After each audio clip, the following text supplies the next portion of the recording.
Pencereler.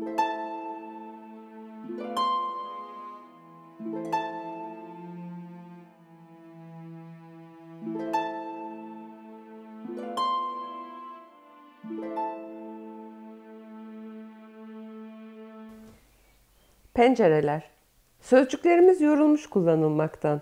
Aramızda postalların çizdiği siyah sınırlar. Soğuk, sert, bizi birbirimizden ayıran. Senin duygularınla benim duygularımın arasında diller, dinler, politikalar. Bize rağmen çizilen sınırlar. İki uzak pencere gibiyiz. Yorgun, yalnız ve çaresiz. Aslında ne kadar aynıyız ama ne kadar yabancılaşmışız.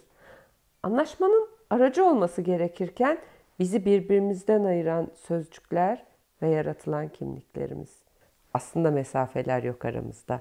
Dost rüzgarların yardımıyla pencerelerimizi birbirimize açabiliriz ve bağırırız yüksek sesle. Welcome, Croeso, hoş geldiniz.